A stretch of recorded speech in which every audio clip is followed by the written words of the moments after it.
The race is on for gold to hit $2,000 an ounce. It's almost there. For silver to hit $24. We're going to see what events unfold over the weekend. And I want to point you to Sunday night. I'll explain why Sunday night is important as we explore.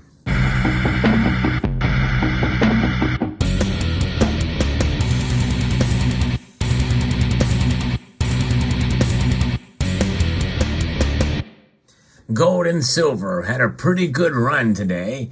At mere moments before the markets close, gold is trading up just over a quarter of a percentage point, up $5.40 to $1,980.70. That is a pullback as it almost got up to $2,000 an ounce in the spot price. In the futures market, it did achieve and surpass $2,000 an ounce.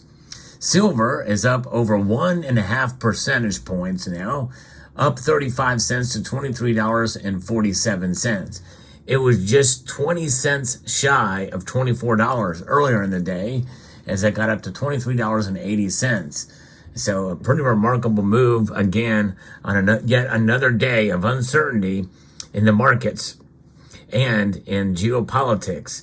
And that is what is driving the price for gold and silver.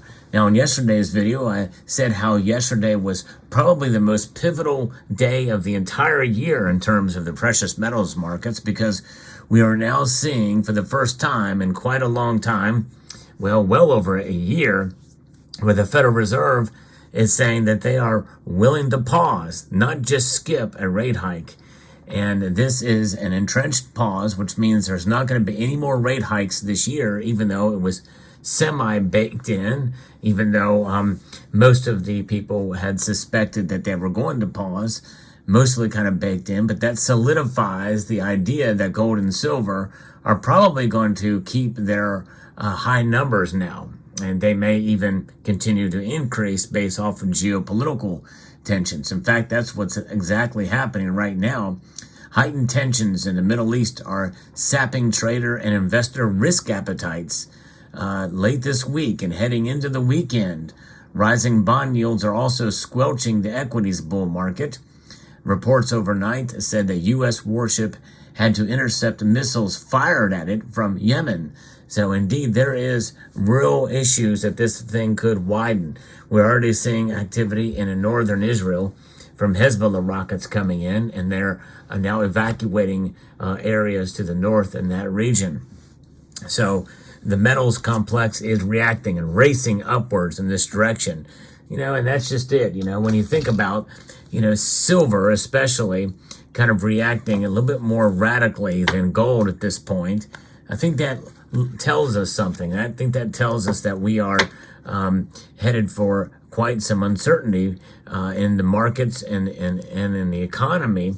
And demand for silver may actually kind of increase on a war footing. It's everything is involved around electronics these days, including the war machinery.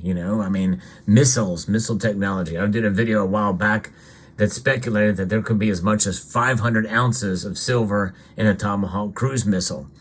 I don't know if that number is exactly right, but we talk about it in a video.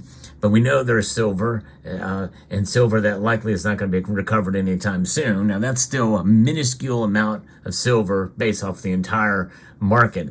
Even if you launched every single missile that's in production right now, really that's not enough silver compared to how much is used in electric vehicles and other electronic devices. But still, it means that demand for silver may be shifting from some of those other areas to areas in the commercial and civilian world to the military world. And that's saying something. In some ways, silver, in a sense, is recession-proof in this regard. By the way, if you enjoy content like this, I hope you will consider subscribing to the channel. And I hope you will consider liking the video as well. So this is where we are at with the metals complex as we head into the weekend. Asian and European stocks, we see that they were lower overnight, and stock index here in the stock market in the United States is indeed reacting as well. and they are largely down noticeably. The Dow is down 278 points. The Nasdaq is down 203 points. The S&P 500 is down, and the dollar index is also down. And that dollar index is usually what leads to higher gold and silver prices. And why is that happening? Well, because of the uncertainty that's out there. And so that's the world we live in now. And copper, by the way, and nickel are both up, and both of those, certainly copper especially, would be used in for military applications, as we know. But this is fascinating. And why should we watch what happens this weekend? Well, because we've been waiting a full week for this invasion into Gaza, and it hasn't happened yet. There could be very good reasons why that's not happening. Some of it may be to try to rescue hostages that are there, special op forces going in and using intelligence from the Mossad and others to be able to locate hostages and to try to pull them out, because likely they're all in tunnels. So they can be breached and rescued, and we'll see. It's very interesting, and that maybe that's why there's not a full-scale ground or invasion on the ground. But there are still plenty of missiles, plenty of airstrikes against targets in Gaza, as we've seen reported just today. But the uncertainty around that whole situation as to the trigger that could lead this to a wider war, especially if Iran gets more directly involved. We know they're involved through Hezbollah, but they get more involved. That could certainly widen the conflict for sure. And who knows where it could grow from there. Now, we know that Hamas wants that. For sure, they want it to widen because they know they can't win on their own accord. But those are real things that are affecting the markets, folks. And so why is it important that we wait for Sunday? Sunday is when the markets open in the East, in Asia. And there is real concern about what we don't hear about in the news. And what are we not hearing about in the news right now, geopolitically? It is Taiwan. And if China was smart, they probably will invade Taiwan and make moves there very soon. Because you think about the West, NATO, and the United States, they're focusing their efforts on Ukraine very heavily, and also now in Israel.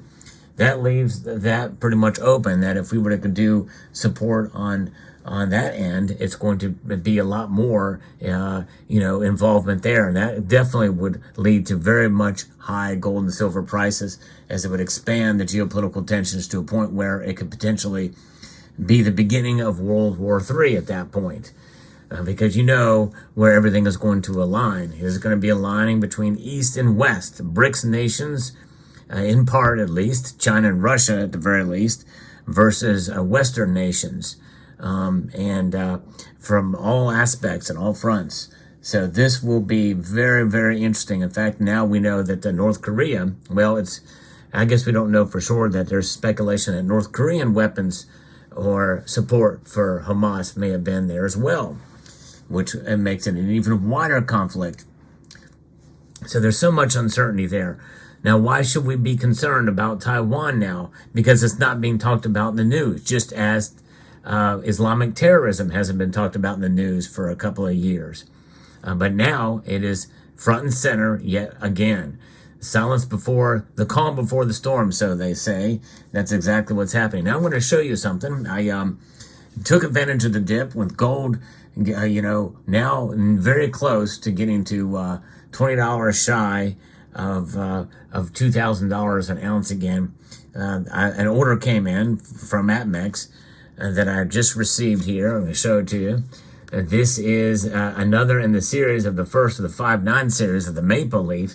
Probably won't be collecting all of these, just some of the years that I like, and definitely this is the one I kind of been looking for quite a while.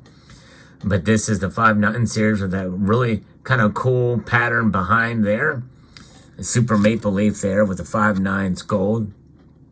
And it kind of complements around well and contrasts well with the portrait of Queen Elizabeth of Susan Blunt, which is actually the worst portrait of the Queen from any sovereign mint that I've seen out there, which is unfortunate. It's also the longest lasting of the effigies, which is quite unfortunate.